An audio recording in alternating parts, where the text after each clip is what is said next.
Produzido pelo Departamento de Comunicação do Sindicato dos Metalúrgicos de São José dos Campos e região, direto do estúdio Vito Gianotti, entra agora no ar o programa Em Movimento.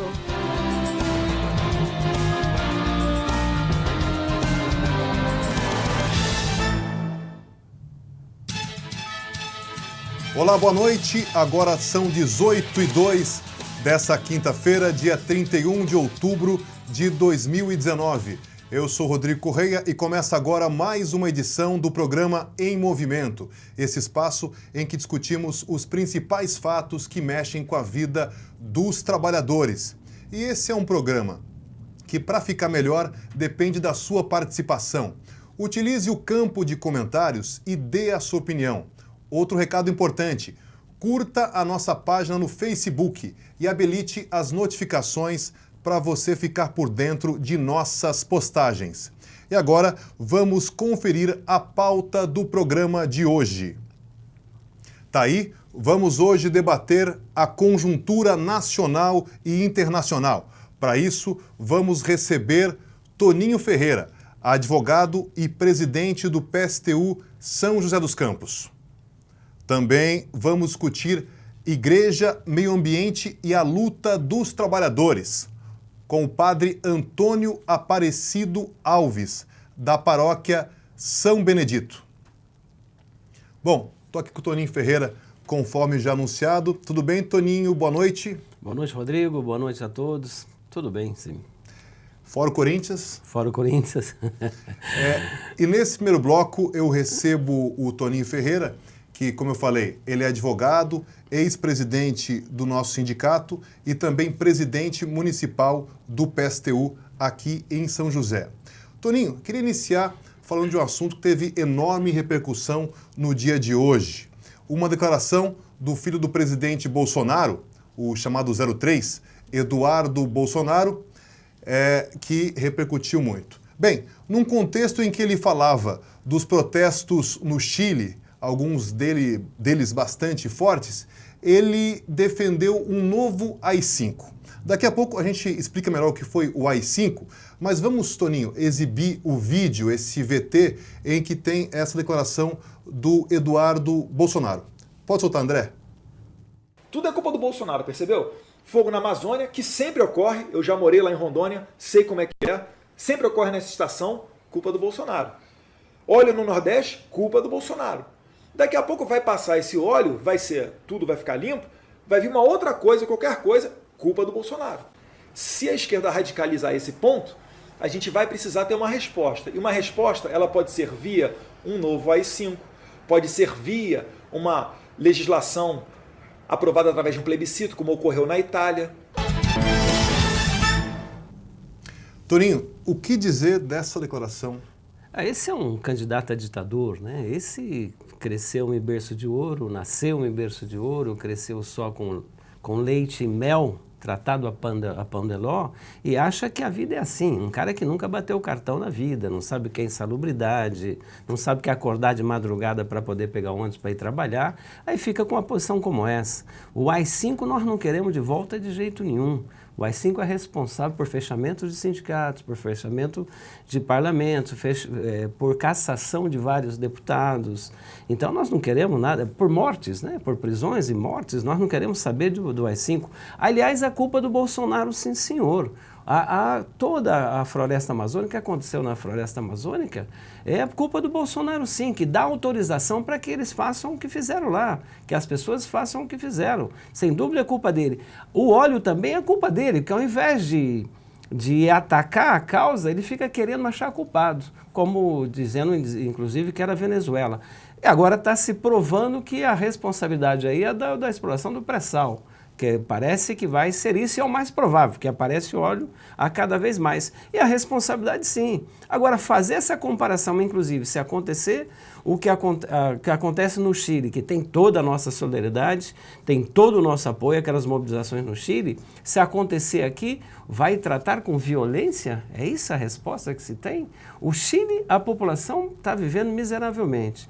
Você sabe, tem acompanhado, que a proposta que se tem no Brasil da reforma da Previdência é exatamente a do Chile, ou seja, muito parecido com a do Chile. Paulo Guedes é formado também junto com esses chamados Chicago Boys, ou seja, aqueles que implantaram essas reformas no Chile, na época do Pinochet. Foram todos formados com Paulo Guedes. Eu fico me perguntando por que o Paulo Guedes, então, não vai para o Chile convencer a população de lá que é bom essa reforma que ele está fazendo aqui. Aliás, o maior número de suicídio entre idosos hoje é no Chile, porque eles pagam uma previdência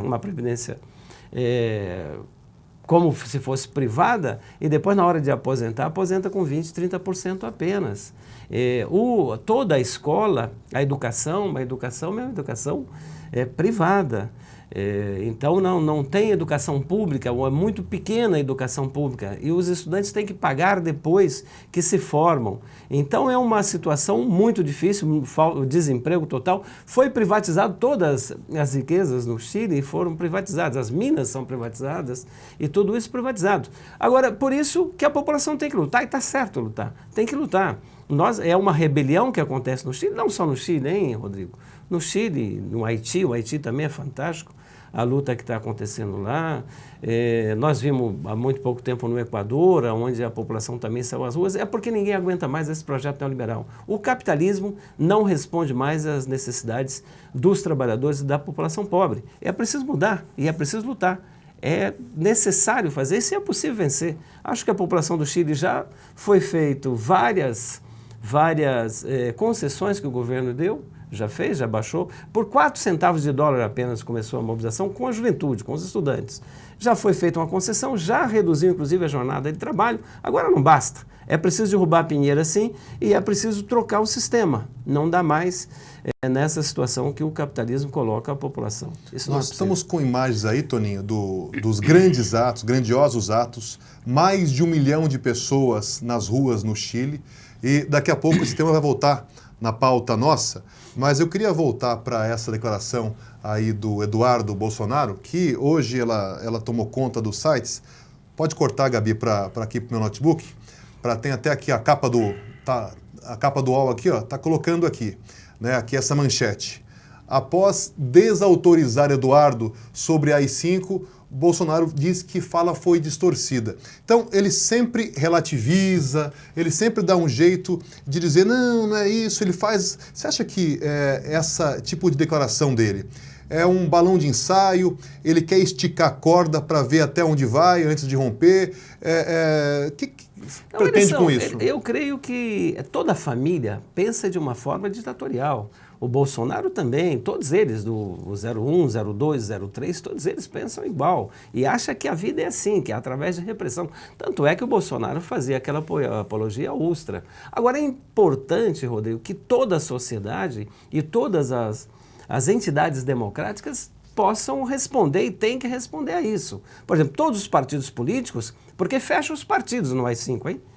Com o AI-5 só ficaram 2 partidos, que nós conhecemos na história, evidentemente, que ficou Arena e MDB, porque o resto acabou. Então acaba sindicatos, acaba os partidos políticos, e é preciso responder a isso. E eu queria saber, inclusive, Rodrigo, a gente precisa fazer essa indagação. O que diz aqui Eduardo Cury, que é um parlamentar dessa região? O que diz com relação a uma fala dessa? Letícia Aguiar, pensa igual? É assim? É dessa maneira? Se tiver divergência...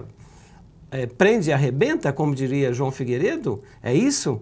Então não pode ser. Creio que o Bolsonaro agora diz que distorceu a fala. É sempre assim, é sempre um balão de ensaio, e se a coisa pegar, deixa aí. Nós não queremos uma sociedade militarizada e ditadura nunca mais. Nós estamos fazendo aí algum tempo já que nós tivemos que lutar muito para acabar com a ditadura militar. Não queremos mais volta disso não. Agora, se bobear, isso aqui é o ovo da serpente, viu, Rodrigo?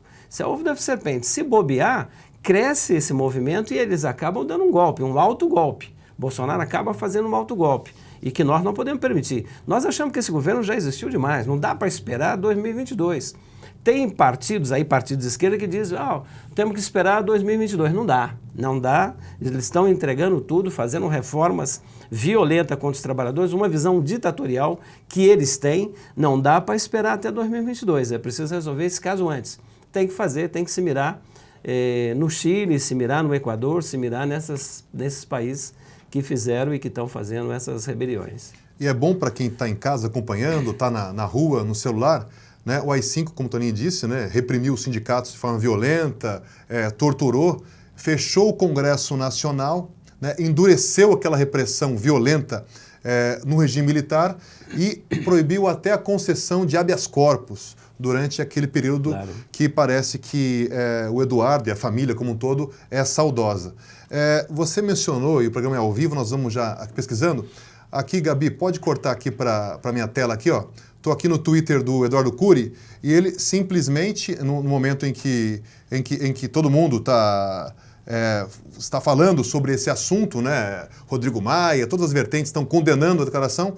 O Cury nem tuitou, por enquanto não está tomando posição, o que é lamentável, que é um deputado da região e que, a priori, ele não teve tempo de se declarar, né? Nem se assustou. Tem que se assustar com uma coisa dessa, entende? Porque agora eles chegam e levam uma flor. Daqui a pouco eles acabam com a primavera. Tem que combater isso de cara, não pode... Aliás, tem que ser caçado esse deputado, hein? Esse Eduardo Bolsonaro tem que ser caçado. Não é possível ele falar dessa maneira, porque o pai dele também começou assim, parecia um fanfarrão, lá 27 anos atrás começa a falar essas coisas, parecia um fanfarrão e virou presidente da República. Isso é um perigo, isso não pode deixar crescer não. Esse ovo da serpente tem que ser acabado logo, não pode ser dessa maneira. Agora, seria bom saber também qual a posição da Letícia Aguiar, que é deputada também aqui da cidade, né? Que Letícia posição Aguiar, que ela tem? Que é do PSL, do Bolsonaro, e alguns dias atrás invadiu uma escola, né? Fez aí uma operação aí, como tem sido feito por esses expoentes dessa ala conservadora, né? Invadindo escola para tentar constranger professores, lamentável. E a Letícia também, que eu saiba, não repudiou essa declaração lamentável do Eduardo Bolsonaro. E temos que cobrar, né? Sem dúvida. Essa escola sem partido, por exemplo, que eles defendem, é um absurdo. A escola tem que ser crítica, sim, tem que ver todas as vertentes e o aluno tem que ter o direito de ter a sua opinião, a sua posição. Hoje, inclusive, teve um ato às 11 horas da manhã com relação contra essa história da escola sem partido. Isso que tentam fazer, por exemplo, tirar a ideologia da escola, na verdade, eles querem colocar uma ideologia de direita, que também precisa ser repudiado. Eu acho que não só eles, por exemplo, os vereadores da cidade, todo mundo tem que repudiar, os sindicatos de conjunto, que eu sei, todas as centrais repudiaram. Eu vi a nota da Conlutas, uma nota realmente muito boa, repudiando isso e exigindo que até cassação, porque não é possível fazer uma coisa como essa.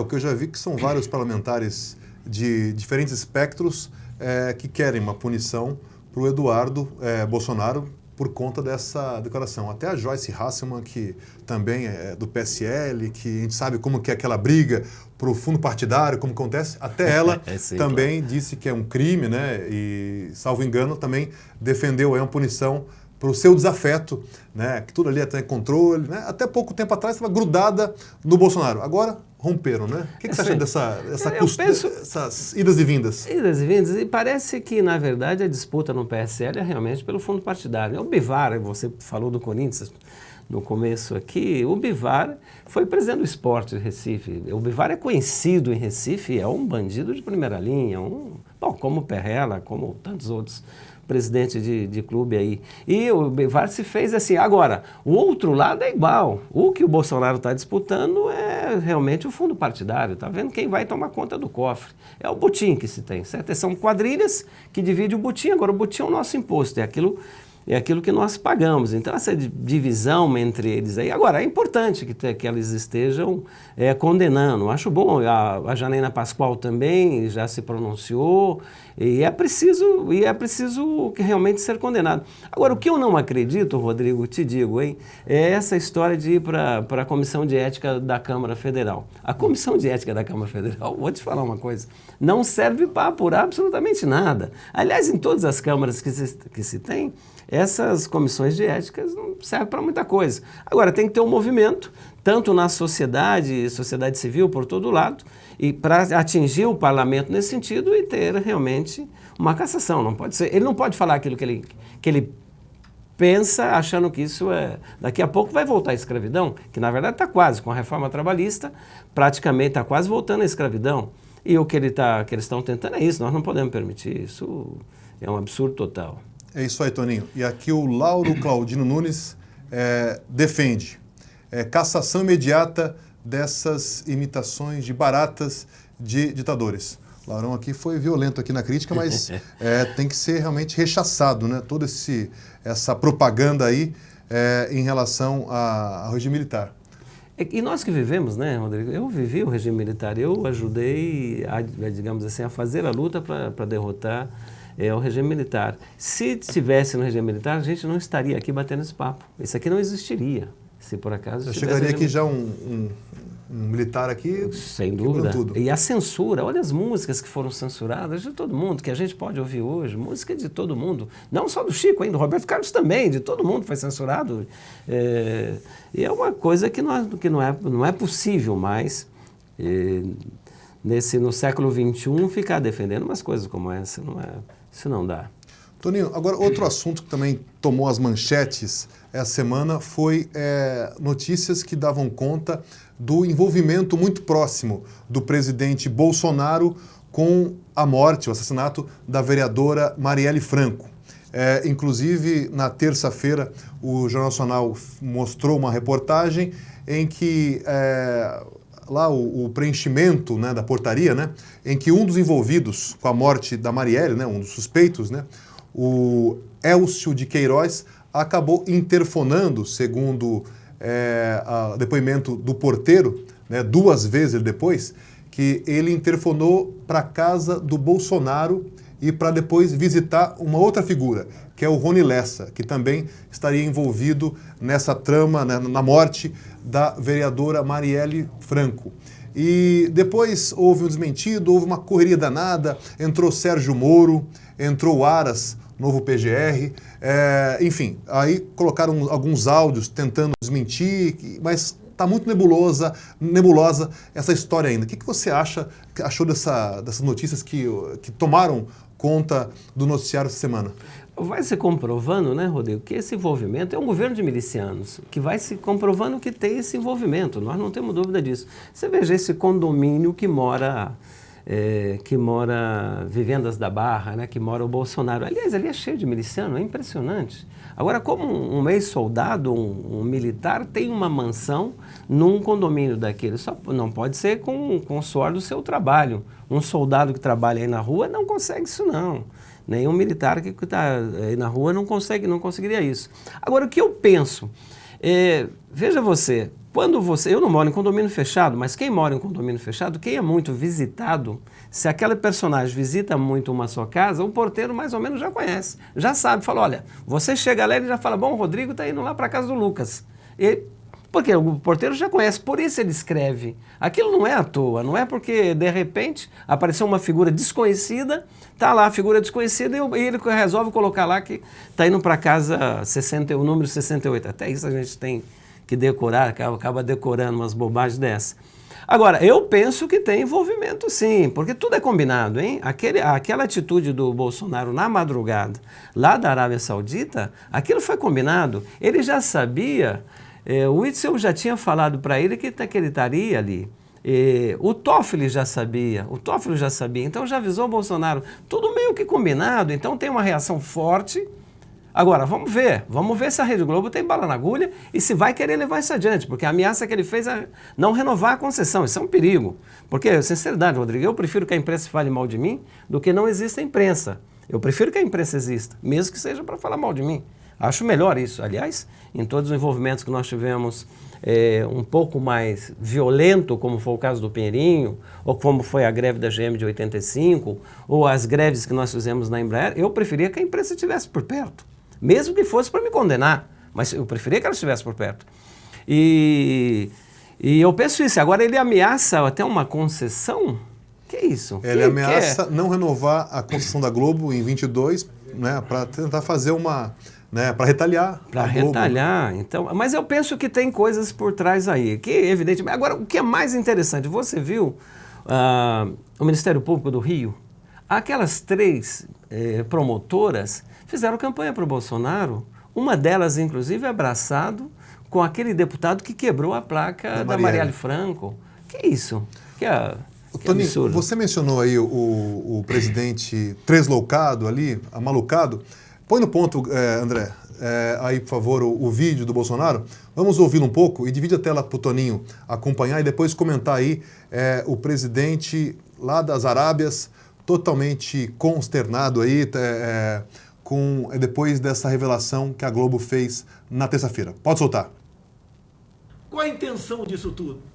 A intenção é sempre a mesma. Né? O tempo todo fico em cima da minha vida, dos meus filhos e quem está próximo de mim. Por que TV Globo? Por que Revista Época? Essa patifaria por parte de vocês. Essa coisa que não dá para definir. Deixe eu governar o Brasil. Vocês perderam. Estamos recuperando a confiança no mundo e vocês, TV Globo, o tempo todo infernizam a minha vida. Agora querer me vincular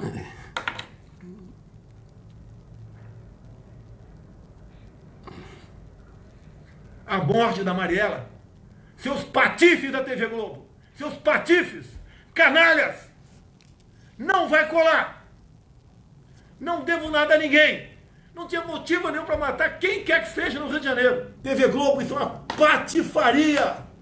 Eu não deveria perder a linha, sou o presidente da República. Mas confesso que estou no meu limite com vocês. Eu sei quem vocês são canalhas, patifes. Olha, sinceridade, Rodrigo, eu acho que canalha é o próprio Bolsonaro. Isso é uma canalice que faz e que tem feito em tudo. Eu não tenho, por exemplo, eu tenho lá minhas críticas à Rede Globo, evidentemente. Agora, isso que ele faz não pode ser. Agora tem que se apurar, tem que se chegar a fundo. Agora, a morte da Marielle já faz muito tempo, mais de ano, e não se chega a conclusão nenhuma. Aliás, essas promotoras lá não conseguiram achar o Queiroz. Até hoje o Queiroz não fez nenhum depoimento. Esse laranjal todo, essa história toda aí, é muito estranho, né? Ele agora tem até áudio dele, né? Tem até áudio vazado do Queiroz, que é o chegado da família Bolsonaro lá, e as promotoras não acham. Agora, ele sai a público logo depois para falar que aquilo, eles, provavelmente, com certeza, a polícia foi atrás para saber se esse áudio existia, se não existia, se estava escrito isso lá. Então, agora, você sabe quem que vai perder nessa história toda? É como sempre, é o mordomo. A culpa sempre é do mordomo. Ou seja, a culpa é sempre do lado mais fraco. Vai acabar perdendo o porteiro. Assim, você se lembra do Francelino, no caso do Palocci, que acabou ele... O caseiro, né? O caseiro. Agora, é muito engraçado. Outra coisa que eu acho muito interessante, por exemplo, eu falei aqui da Rede Globo e de toda a imprensa, que eu prefiro que eles continuem existindo. Agora, é interessante, né? A esquerda, ou o Partido dos Trabalhadores, arrebentava com a Rede Globo, dizia que a Rede Globo era isso, era aquilo, que era gente de direita. Agora vem alguém de direita e arrebenta com a Rede Globo e fica falando... Eu já não sei mais a que lado pertence essa Globo aí. Agora, o que eu acho que tem que ter é um jornalismo que seja isento. Isso sim, é isso que eu defendo. Se eles têm bala na agulha, tem que mostrar, tem que ver efetivamente. Eu não acredito, e você, jornalista, Rodrigo, você sabe que a Globo não ia mandar para o ar alguma coisa que ela não tivesse verificado antes. Como uma coisa assim tão amadora. Inclusive ela fala, Bolsonaro estava em Brasília nesse dia. Mas isso não quer dizer absolutamente nada. Assim como parece que o Adélio também estava em Brasília no dia que esfaqueou o Bolsonaro. Então, essas coisas, eu não acho que a Globo ia fazer isso. Esse jogo de poderes são quadrilhas grandes que se disputam aí. E disputa esse botim, que é só para assaltar o povo. Eu penso, vamos ver o que vai dar. Pois é, eu vi até em um site, eu só não consegui, não sei como que está essa apuração, mas o Luiz Nassif e o Lauro Claudino relembra aqui, até apontou que o condomínio não teria interfone, o que o Luiz Nassif apurou, e que, na verdade, seria por ligação telefônica. E aí seria, nesse desenho, seria plausível, então, que o próprio Bolsonaro atendesse lá de Brasília, né? Mas enfim, nós vamos ver... Isso eu não sabia, isso é bastante sério. Isso o Luiz Nassif acabou de publicar no site e tem repercutido, eu só não consegui ler para ter toda aí essa teorização da parte dessa denúncia né, de que não haveria interfone. Mas, enfim, é um caso nebuloso. Mas, Toninho, vamos já retomar, e você que é uma figura muito importante para o sindicato, já foi presidente desse sindicato durante algum tempo, com grandes lutas e grandes vitórias, mas hoje é um dia importante porque nós estamos lançando, ia ser feito às 0 horas de amanhã, né, de sexta-feira, o lançamento. Mas nós já antecipamos o lançamento do novo site do sindicato. E nós temos um vídeo que mostra um pouco das novidades que esse site vai ter. Eu queria que o André agora colocasse, por favor. Apresentamos o novo site do Sindicato dos Metalúrgicos de São José dos Campos.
Acesse sindmetalsjc.org.br.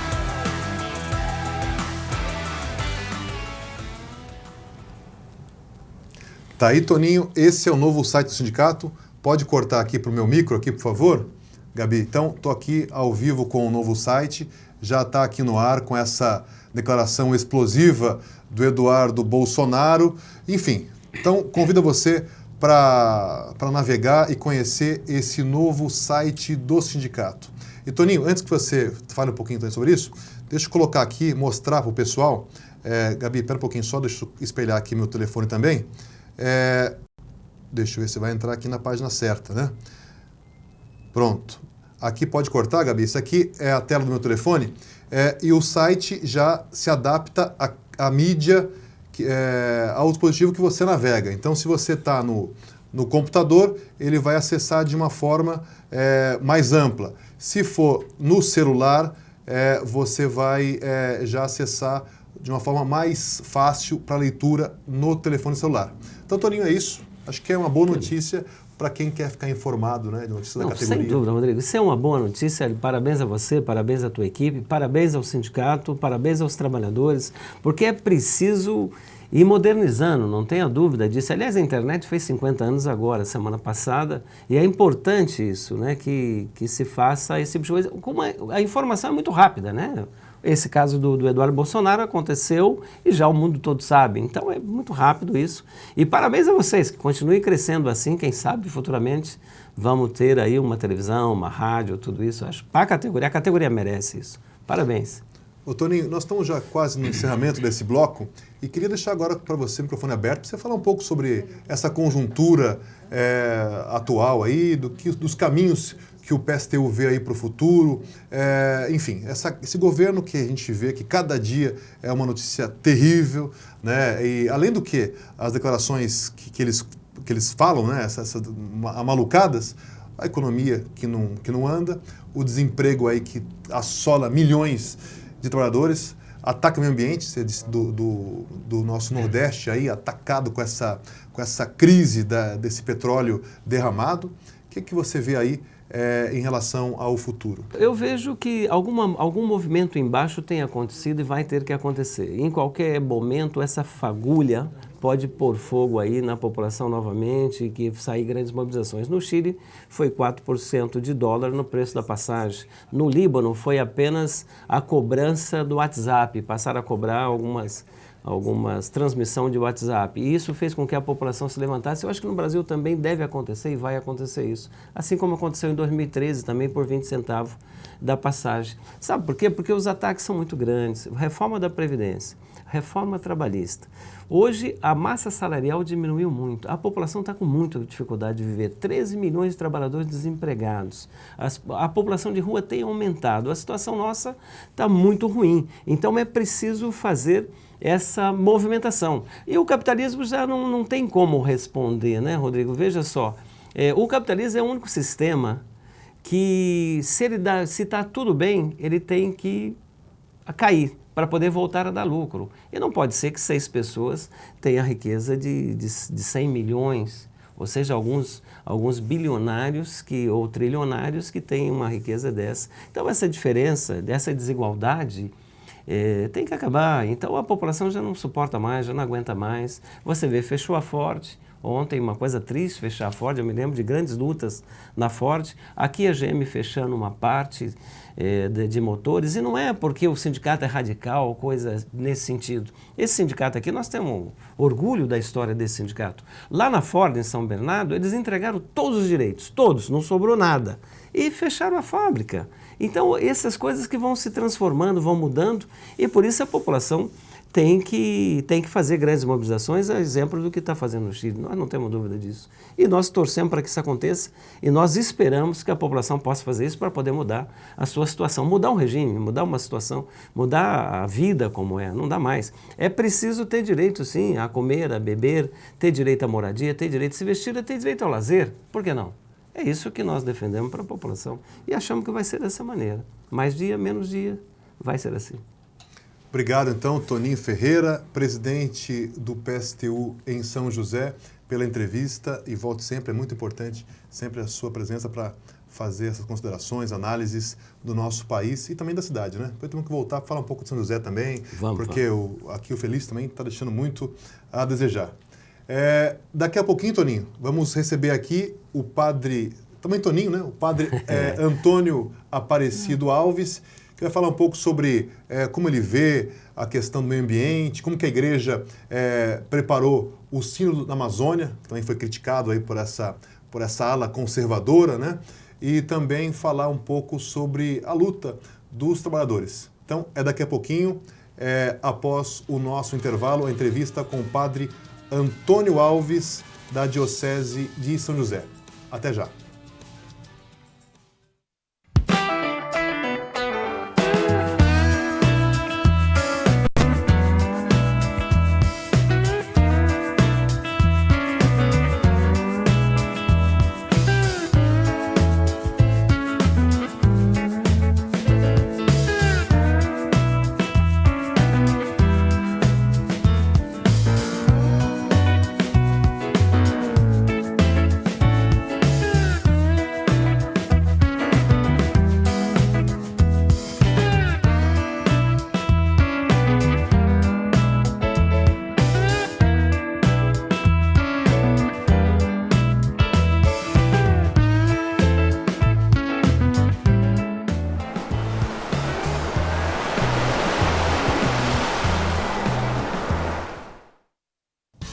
Bem, e como anunciado, nós agora vamos receber o padre Antônio Aparecido Alves, ele que é pároco da paróquia São Benedito, no bairro Alto da Ponte, professor e coordenador dos cursos de pós-graduação da Faculdade Católica de São José dos Campos. E também o padre Antônio fez mestrado em Ciências Sociais com especialização em Doutrina Social da Igreja na Pontifícia Universidade Gregoriana em Roma e fez doutorado em Teologia na PUC do Rio. Boa noite, padre, tudo bem? Boa noite, Rodrigo, boa noite a todos que nos acompanham. Padre, para a gente iniciar nosso bate-papo no dia de hoje, eu queria falar sobre o Sínodo da Amazônia. Queria que o senhor explicasse para quem nos assiste o que é o Sínodo, inicialmente, e por que a Igreja ela colocou os seus olhos para estudar, analisar e debater a Amazônia. O Sínodo é uma grande tradição que remonta às origens da nossa Igreja, inclusive, e que depois essa tradição sinodal, sínodo significa caminhar na mesma direção, a palavra. E essa grande tradição que sempre houve na Igreja foi esquecida durante muitos séculos e foi retomada pelo Concílio Vaticano II em 1965 e de lá para cá já aconteceram diversos sínodos. O Sínodo da Amazônia ele foi convocado pelo Papa em 2017. Então, contrariamente ao que alguns entendem, que o Papa, aliás, até o acusaram, chamou esse sínodo para discutir a questão da Amazônia por causa dos desastres ambientais que lá aconteceram.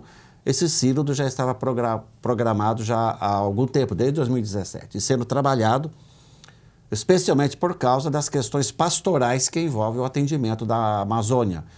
E, obviamente, também toda a questão ambiental que está lá, porque lá nós temos um bioma espetacular. Então,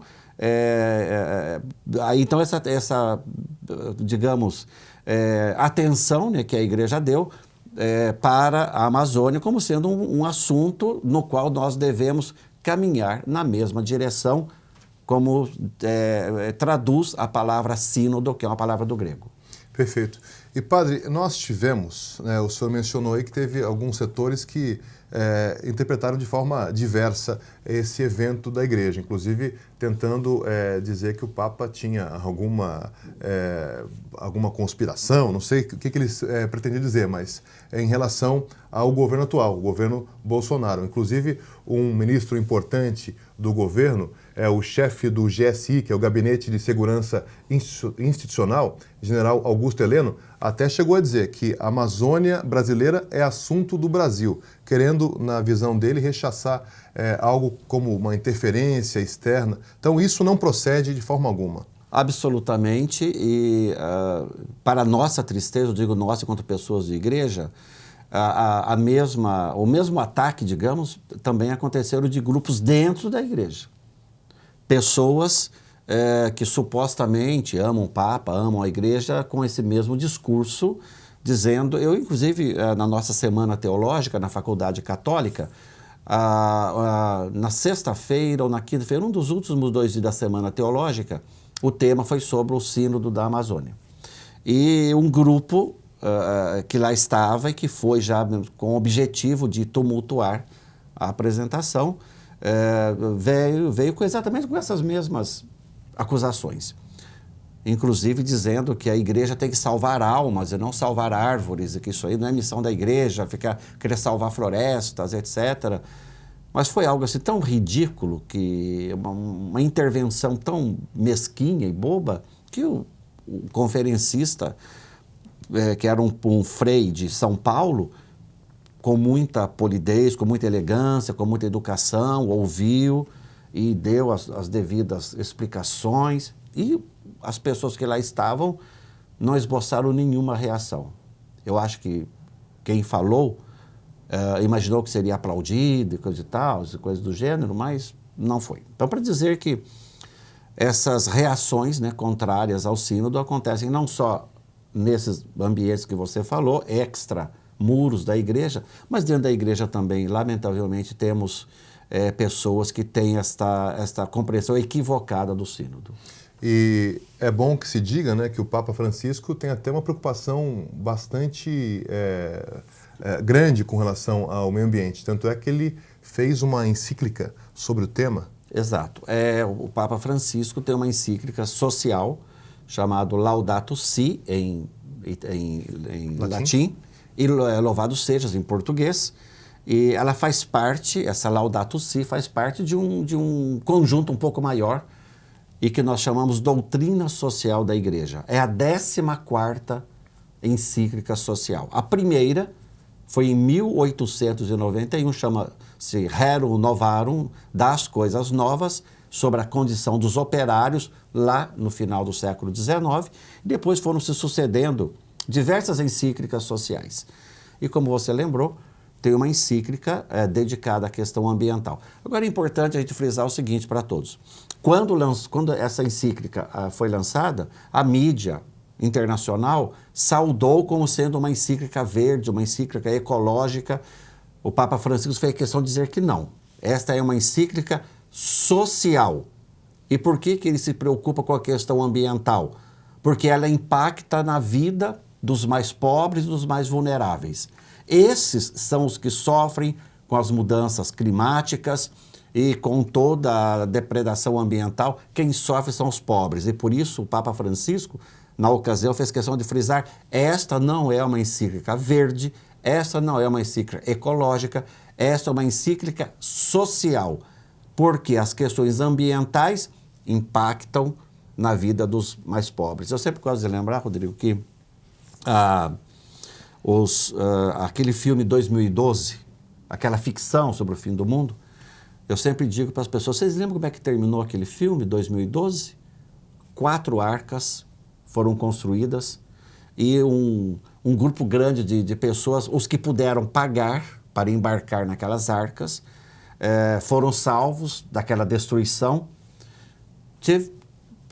Tinham lá 3 ou 4 pessoas que eram protagonistas do filme, que entraram pela escotilha como ratos e acabaram se salvando também, embora não fossem do status daqueles que pagaram para lá entrar. Então, para mim, o final daquele filme 2012, ele retrata bem isso.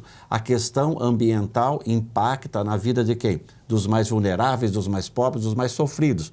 Porque os donos do dinheiro têm como se salvar, como mostra aquele filme 2012. E, padre, nós temos visto pela imprensa, eu tenho lido, que o Papa Francisco tem sido alvo, inclusive, como o senhor mencionou aí, de grupos conservadores, alguns fora da igreja, outros dentro dos muros da igreja. Alguns até chamam o Papa de comunista, né, porque tem um discurso que defende os mais pobres, é contra a desigualdade e também a favor aí, do meio ambiente. Né? Como o senhor vê esses ataques, né, que ocorrem por alguns setores? Como o senhor visualiza esses ataques? E, ao mesmo tempo, como o senhor vê a postura do Papa Francisco diante dessas investidas contra a sua figura? Nós que somos de igreja, vemos com muita tristeza pessoas que no passado juravam fidelidade ao Papa e clamavam fidelidade ao Papa e atacavam alguns setores mais progressistas da igreja, teologia da libertação e outros teólogos, de serem fiéis ao Santo Padre. E agora que temos um Papa que tem essas preocupações, como você me mencionou, não é que os outros não tinham. João Paulo tem 3 encíclicas sociais, mas o Papa Francisco tem posições mais ousadas, mais corajosas, mais proféticas, se comparamos com seus antecessores. Essas mesmas pessoas agora, então, acusam o Papa Francisco e não querem obedecer ou não querem ser fiéis a ele. Então, a gente vê com muita tristeza, nós de igreja, de pessoas que têm esse desafeto para com o Santo Padre, e da parte do Papa Francisco, ele apenas pede sempre: rezem por mim. É só o que ele diz: rezem por mim, porque ele deve enfrentar uma pressão muito grande dentro do Vaticano. Nós sabemos que tem 4 cardeais que são articulados para fazer o impeachment dele, e pelo mundo afora, diversos grupos de igreja mais de extrema direita. Inclusive, esses dias, uma reportagem no Fantástico trouxe uma reportagem grande sobre os Arautos do Evangelho, que é um grupo neoconservador que nasceu exatamente no pontificado. João Paulo II foi um Papa excelente. E a melhor definição que eu tenho de João Paulo II foi dado pelo Frei Clodovis Boff. Ele diz: o Papa João Paulo II foi um Papa extraordinário. Ele era aberto para fora, mas ele era fechado para dentro. Isto é, aberto para fora, diversas encíclicas sociais, e se posicionou na questão do desenvolvimentismo, se posicionou contra as estruturas de pecado, enfim, posições corajosas na labor exerces, exigindo salários justos, exigindo direito dos trabalhadores, mas para dentro da igreja ele era fechado, dizia o Frei Clodovis. Tanto que ele cerceou a teologia da libertação, a caminhada mais progressista da igreja, e diversos movimentos, que nós chamamos de neoconservadores, ganharam cidadania, vamos usar essa expressão, durante o seu pontificado. Uma chancela da igreja, exatamente. Isso? Por exemplo, esse, né, Arautos do Evangelho, também outros, Opus Dei e outros movimentos que são movimentos de um perfil mais conservador. Tiveram muita apoio durante o seu pontificado. O Papa Francisco, obviamente, esses movimentos existem, vamos lidar com eles, mas eles não têm, quem sabe, aquele apoio que tinham durante o pontificado de João Paulo II. E essas pessoas que, muitos, né, claro, a gente não pode generalizar, mas muitos que se opõem ao Papa Francisco são pessoas oriundas desses movimentos, que simpatizam com esses movimentos. Então é com muita tristeza que nós, pessoas da igreja, constatamos que irmãos nossos de fé têm essa atitude de combate com o nosso Santo Padre. Inclusive, esses arautos do Evangelho foram tema de matéria, né, jornalística, com denúncias, né, em relação a abuso, algo assim que eu acho que eu vi no Fantástico. Foi no Fantástico, sim. Agora cabe ao Ministério Público apurar. Da parte da Igreja, o Papa Francisco já há algum tempo determinado uma intervenção nesse movimento. Tem um interventor, que aliás é o que foi cardeal, arcebispo aqui de Aparecida, Dom Raimundo Damasceno. Ele é um interventor nomeado pelo Papa especificamente para os arautos do Evangelho. Perfeito.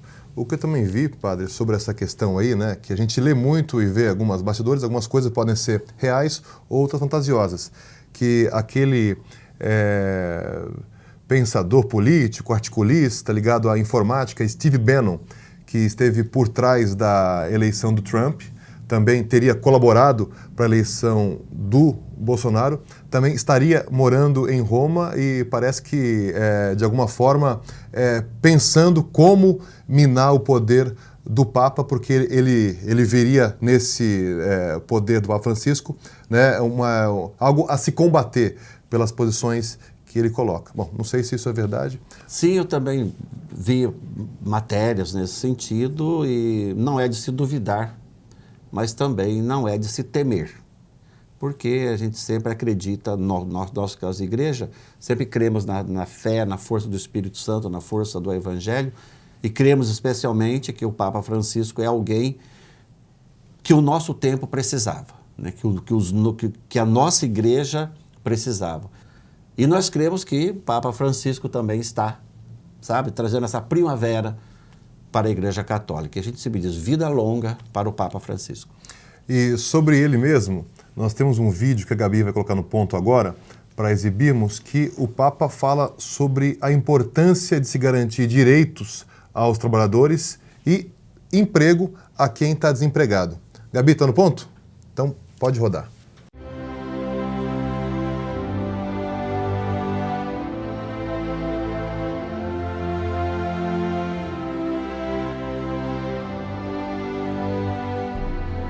Debemos recordar siempre la dignidad y los derechos de los trabajadores. Denunciar las situaciones en las que se violan estos derechos.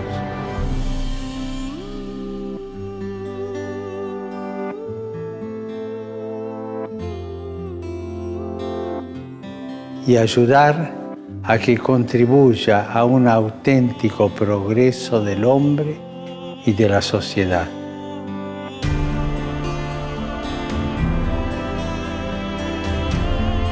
Pidamos, hermanos, por el mundo del trabajo, para que a todos se pueda asegurar el respeto y la protección de sus derechos y se le dé a los desempleados la oportunidad de contribuir con el trabajo a la construcción del bien común.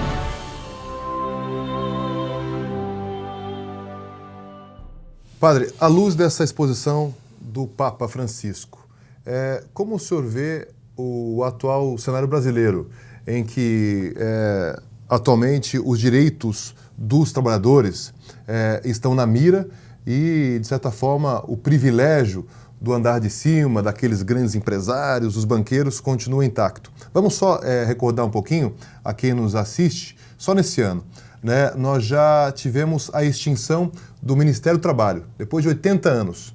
Tivemos a reforma da Previdência e agora são outras medidas que são articuladas no sentido de reduzir direitos dos trabalhadores. Inclusive, o atual presidente, ele se manifesta da seguinte forma, que é preciso fazer uma escolha, emprego ou direitos. como se fossem coisas antagônicas. Como o senhor vê essa situação do Brasil atualmente? Primeiro, a respeito do vídeo que nós acabamos de ver, a fala do Papa está absolutamente dentro daquilo que é a doutrina social da Igreja. Daquilo que já dizia João Paulo II na Labor Exercens, daquilo que disseram os outros pontífices, aquilo que é o ensino social da Igreja desde a Rerum Novarum.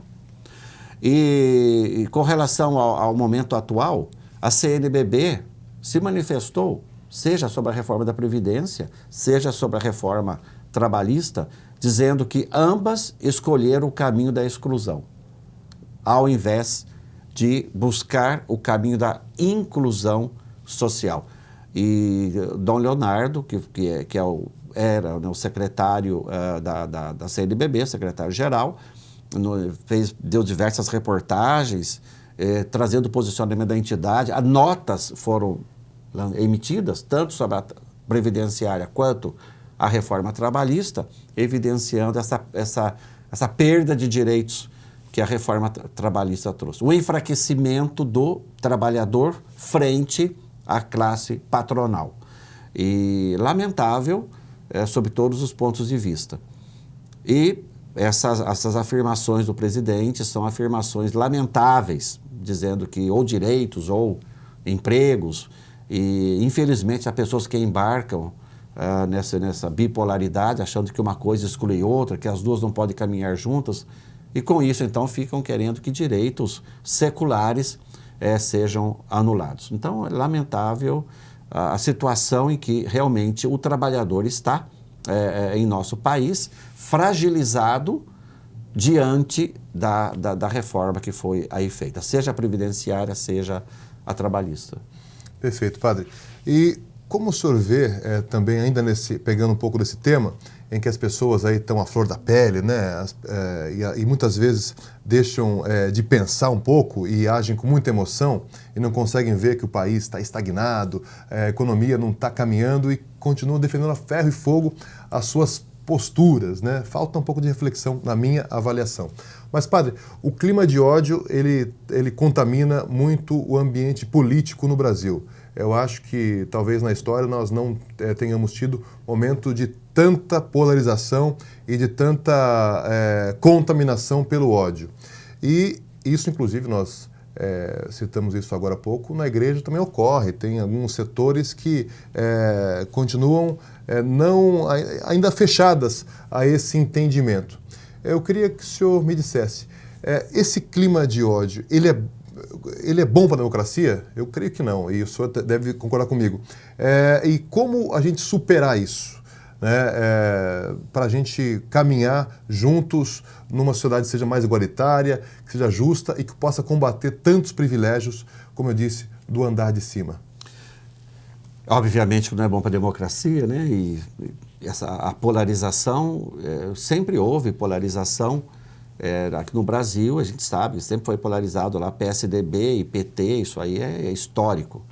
Mas o que nós estamos vendo hoje não é simplesmente uma polarização política, mas como você falou, a criação quase, eu diria, a promoção quase de um clima de ódio. Por quê? Porque se elegeu um inimigo a ser destruído e então todas as baterias agora se voltam contra esse inimigo. Eu estava lendo esses dias um artigo de um psicanalista em que ele faz uma análise da ascensão da extrema-direita. Ele pega, inclusive, o lema dos nazistas na Alemanha, que era Alemanha acima de tudo. E que aqui no Brasil foi adaptado Deus acima de tudo, Deus acima de todos e Brasil acima de tudo. E ele faz um pouco uma análise dessa psicanalítica da ascensão da direita. E ele diz que a primeira coisa é criar um inimigo e promover o ódio contra esse inimigo. Mas você não destrói esse inimigo. Por quê? Porque você tem que manter sempre aquele clima de ódio contra esse inimigo.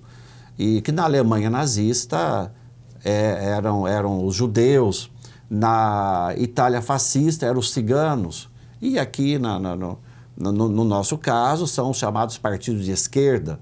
E essas acusações ridículas de chamar um ou outro de comunista, chamar bispos de comunistas, não sei o quê. Eu mesmo fui chamado de comunista aqui em São José dos Campos, nas redes sociais, o meu nome. É um momento histórico que estamos passando e eu creio firmemente que nós vamos conseguir vencer esse momento histórico e voltar de novo à normalidade, onde haja diálogo, tolerância, respeito mútuo, convivência pacífica dentro da sociedade. Embora haja as polarizações, Palmeiras e Corinthians, e Flamengo e Fluminense, etc., enfim, para usar a expressão futebolística. Aliás, quando o Papa Francisco foi eleito, eu estava no Rio estudando, e quando saiu a fumacinha branca, eu corri na televisão, aí anunciaram um Papa argentino. Eu falei, argentino? Eu comentei com um colega, só falta ser corintiano também, nesse esse Papa. Para dizer que essas polarizações, tem brasileiros e argentinos, são normais da vida, esses conflitos. Eu sempre gosto de dizer o seguinte, os conflitos não podem virar confrontos. Os conflitos são saudáveis, ajudam as duas partes a amadurecer as suas posições, não quer dizer que um tem que se submeter ao outro e pensar igual, são saudáveis, numa convivência harmônica, pacífica e respeitosa. Mas, no momento atual, no momento atual criou-se um inimigo que é a esquerda, criou-se um inimigo que são alguns partidos, então todos aqueles que não rezam conforme a cartilha são jogados aí para esse canto. Lamentável, eu creio que vai passar esse momento, a sociedade vai amadurecer, vamos continuar com as polarizações políticas e futebolísticas e que sempre tivemos, mas sempre nesse clima de cordialidade, de tranquilidade, de diálogo, de tolerância. Padre, agora para finalizarmos a nossa entrevista, eu queria que o senhor analisasse aquilo que eu vejo como uma grande ligação ou interferência, né, de alguns líderes religiosos na política. Nós temos visto, né, que o presidente da República, ele sempre, quando pode, ele afirma muito, né, Deus acima de todos, né, enfim, e coloca, mistura bastante, né, a questão de estar na presidência com a questão religiosa, né?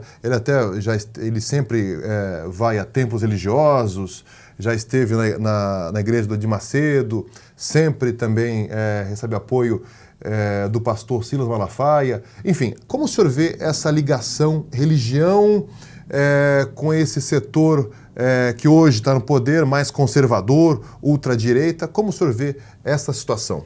Estou de pleno acordo com o que você diz e eu sempre digo o seguinte, uma coisa é religião e política e outra coisa é a fé e política. Quando nós falamos religião e política, estamos falando aí de duas instituições. Santo Tomás de Aquino dizia, a religião não é a fé. A religião é a objetivação da fé, são os quadros, as estruturas, enfim, toda a organização institucional que compõe-se a subjetividade, que é a fé. Quando nós falamos de religião e política, falamos então de duas instituições que no passado conviveram uma com a outra, falava-se a cruz e a espada, o poder temporal e o poder espiritual. Felizmente superamos isso. Felizmente entramos no chamado Estado laico, isto é, onde não tem mais uma religião que se sobreponha às demais, e o Estado, por sua vez, visa garantir o bem comum, como o próprio nome diz, o bem de todos. Então falamos de duas instituições, religião e política, ambas têm a sua legítima autonomia que devem ser respeitadas. Quando se misturam, como estamos vendo agora no quadro atual, as consequências são lamentáveis. Quando uma determinada religião quer se considerar como sendo aquela que norteia o Estado. Como o presidente disse certa vez aí, que ele vai nomear um ministro para o Supremo terrivelmente evangélico. Mas por que tem que ser terrivelmente evangélico? Não poderia ser terrivelmente católico, ou terrivelmente do candomblé, ou terrivelmente do Seixonoye, ou budista, coisa e tal? Então, é um grande problema quando misturamos a religião e a política e dá no que nós estamos vendo o presidente indo às diversas religiões conforme melhor, ou vai lá para ser ungido pelo Edir Macedo, depois vem Aparecida e comunga na missa, então, enfim, age conforme as circunstâncias. Não quero dizer que outros presidentes não fizeram o mesmo no passado, mas quero dizer que atualmente, no quadro que nós estamos, lamentavelmente temos essa ingerência entre religião e política, e não deveria haver. Outra coisa é fé e política. E essa é a minha área de trabalho, a minha área de atuação, a minha área de especialização, doutorado e mestrado. Fé e política. Aqui nós estamos no nível das motivações. A fé nos leva necessariamente para a política, compreendida no seu sentido mais geral, de busca do bem de todos, de busca do bem da cidade, do bem da polis, mas compreendida também no sentido partidário. Tem muitas pessoas que entram na política movidas pela fé, porque acreditam em Deus, querem um mundo melhor e movidos por isso entram na política partidária. Não significa que agora eles vão levar a ingerência da religião dentro da política. São motivados pela fé. Eu abomino, e sempre abominei, a expressão bancada católica, seja em nível municipal, estadual ou federal. Não existe bancada católica. Existe uma bancada ética, que quer o bem de todos, quer o bem da sociedade, quer o bem dos pobres e luta por isso. E por essa bancada que é movida pela fé, se soma a outras bancadas que têm outras motivações, que não a nossa. Eu sempre digo, a nossa motivação para atuar na política partidária ou nessa política mais do bem, geral do bem comum, como a CNBB faz, a nossa motivação é a motivação da fé em Jesus Cristo. Nós somos motivados pela fé. Outras pessoas são motivadas por outras coisas, por uma ideologia, pela filantropia. Não quer dizer que a nossa é maior, melhor ou pior do que a dos outros. Cada um tem a sua motivação. Nós temos a nossa e por isso estamos lá. E nesse nível ético, nós nos sentamos com outras instituições que também querem um mundo melhor, um mundo mais justo, um mundo mais fraterno. Nós nos sentamos com essas instituições, embora a nossa motivação seja a motivação espiritual. Então vejam, eu acho que isso aqui é o grande equívoco de hoje, é que estamos misturando religião e política. Duas instituições, uma ingerindo sobre a outra, sendo que essas duas instituições têm autonomias específicas e que devem ser respeitadas. Outra coisa diferente é a fé e a política. Então, nós estamos no nível das motivações. E que, para dizer, eu sempre digo nas minhas palestras e cursos por aí afora, que para dizer que você é um político católico, não precisa ter uma Bíblia embaixo do braço, não precisa ter uma cruz no peito, não precisa ter uma imagem de Nossa Senhora do canto do seu gabinete. Até pode ter tudo isso, mas não precisa nada disso. Seja justo, fraterno, democrático, dialogue com todas as instituições, mostre para os outros a sua motivação profunda através dos seus atos e não através de exterioridades. Então as pessoas devem perceber de onde partem as nossas motivações, não por exterioridades, cruz, estampas religiosas no peito, ou Bíblia do braço, assim, mas devem perceber isso o quê? Pelos nossos atos, pelo nosso agir. De repente alguém diz, nossa, você viu um vereador tal, deputado tal, que pessoa boa, que pessoa honesta, que, nossa, aquele ali é de confiança. E outro diz, pois é, então ele é o ministro da Eucaristia lá na nossa paróquia. Olha que beleza. Nem precisou ele demonstrar exteriormente a sua fé. Isso foi captado pelas outras pessoas. Então eu acho que é nesse nível que nós devemos conversar, sobre fé e política. Não religião e política, ambas com R maiúsculo e P maiúsculo, mas fé e política com F minúsculo e P minúsculo, no nível das motivações. O padre, para encerrar agora, queria contar aqui uma experiência que eu sou jornalista e sempre cubro aí as assembleias que o sindicato faz, mobilizações e eventuais greves que exigem direitos, enfim, condições de trabalho, etc. E aí vira e mexe nesses locais, né, em que metalúrgicos se reúnem, votam e decidem protestar pelos seus direitos. Sempre, às vezes, tem um cidadão que passa de carro e fala, vai trabalhar, vagabundo, tal. Ele dá esse recado aí, ele xinga e sai correndo. Eu acho que muitas vezes, não fazendo uma vinculação, mas muitas pessoas, às vezes, mais religiosas, daquele grupo que a gente conversou, que é mais conservador, né, pensam um pouco assim, né? Eu queria que o senhor finalizasse a entrevista dizendo um pouco como o senhor vê a importância, né, dos sindicatos de forma geral e dos trabalhadores se organizarem para defender aquilo que é direito, não é para querer privilégio, mas defender direitos que muitas vezes são feitas essas mobilizações. Como o senhor vê isso e que recado o senhor daria aos católicos metalúrgicos ou à população de forma em geral? Primeiro que isso é um ensinamento tradicional da doutrina social da Igreja, que os trabalhadores eles devem lutar e procurar os seus direitos, e o sindicato e a greve é vista como uma forma legítima de se lutar por um direito, esgotado todos os recursos possíveis. Isso é a doutrina tradicional da Igreja. Essa atitude dessas pessoas, às vezes alguns que são mais religiosos, outros talvez nem tenham religião, mas é uma atitude que às vezes está muito motivada pelo medo. Não medo de perder o emprego, às vezes, e se eu perder esse emprego, não vou ter outra possibilidade de trabalhar. Então às vezes, eu vejo que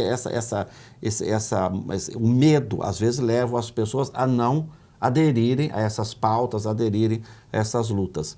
É claro que essas pessoas têm medo de aderir, mas depois acabam sendo beneficiadas por aqueles que aderiram e deram a cara a tapa. Eu diria a essas pessoas para serem corajosas, serem ousadas e, é claro, sempre avaliarem a pauta que está sendo discutida, estar presente ali, mesmo que seja para votar contra, mas esteja lá presente para participar daquele processo. Mas que o lutar pelos direitos, o correr atrás, enfim, o movimentar-se, isso faz parte do ensino social da Igreja. Queria agradecer então ao padre Toninho pela presença aqui em nosso programa Em Movimento e deixar esses minutos finais para o senhor fazer qualquer declaração que o senhor queira. Eu agradeço a oportunidade de conversar com esse público, que talvez é um público que a gente normalmente não atinja, e convidar a você que está nessa luta social, enfim, você também que é alguém consciente dos seus direitos, para que você conheça um pouco melhor a doutrina social da Igreja.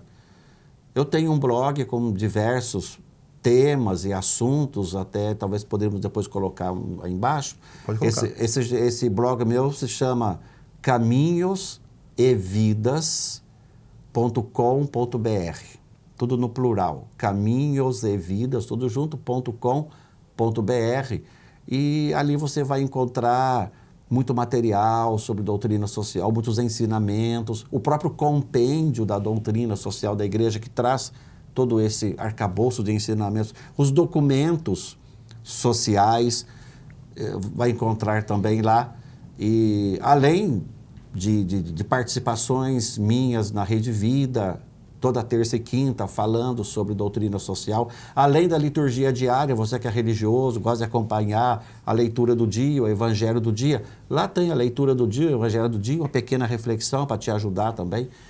Vamos conhecer a doutrina social. Vocês que estão nessa área sindical, que é uma área que às vezes nós como igreja não temos tanta penetração, mas você que está aí, leve à frente, conheça a doutrina social, divulgue aí entre os seus companheiros. E agradeço a oportunidade de poder estar e conversar com vocês.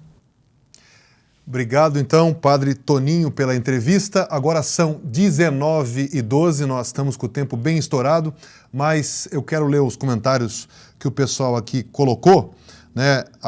Deixa eu fazer aqui inversamente. A Liara Leite diz, né? Um grande defensor do trabalhador, se referindo ao padre Toninho. Eduardo Pinto de Toledo. Parabéns, padre, pelas palavras em favor dos trabalhadores. Aqui mais comentários. Liduína Bastos também elogiando e quer mais padres com esse pensamento. A Aline Bernardo também enaltecendo aí, dizendo que o padre está correto. Temos que lutar por um mundo mais justo para todos. E também dizendo que o padre não deve... religião e política não devem se misturar. Vamos ver aqui. Também o Edinho Batoré, que daqui a pouco eu vou mencionar aqui, também também menciona aqui, colocando aí a sua colocação, que o Padre Toninho conhece muito. Deixa eu abaixar, porque assim fica melhor para o pessoal ver. Deu um bug aí, hein, Gabi? Deixa eu ver aqui. Então, pessoal, queria voltar. Pode voltar aqui para mim? Queria agradecer então a todos que participaram aqui com os comentários em nossa transmissão, inclusive aí aos paroquianos, aos fiéis aí do Padre Toninho, e lembrando que amanhã nós vamos publicar esse vídeo inteiro. Tivemos uma pequena interrupção no meio do programa, mas amanhã está no YouTube do sindicato o programa inteiro, com o primeiro bloco com a entrevista com Toninho Ferreira, advogado e presidente do PSTU São José, e depois com a entrevista com o padre Toninho Alves, aí da paróquia do Alto da Ponte. Eu queria colocar na tela essa mensagem aí. O Edinho Batoré, que está nos acompanhando, que relatou aí o caso dele, que foi demitido pela MWL. Então, nós, como sindicato, já estamos nessa campanha e vamos aí impulsionar essa bandeira para que você seja reintegrado, né? Essa demissão que ocorreu, como você colocou aqui, Edinho, você colocou no comentário, deixa eu ver se eu consigo resgatar aqui. Programa ao vivo, são 19h14, deixa eu ver se eu consigo ver aqui o texto que você colocou. Tá aqui, bota o BGzinho aí, Gabi, enquanto isso. Deixa eu ver aqui se tem aqui a fala, porque tem muito comentário hoje. Bom, enfim, aqui meu iPhone aqui já não consigo nem mais ver os comentários todos.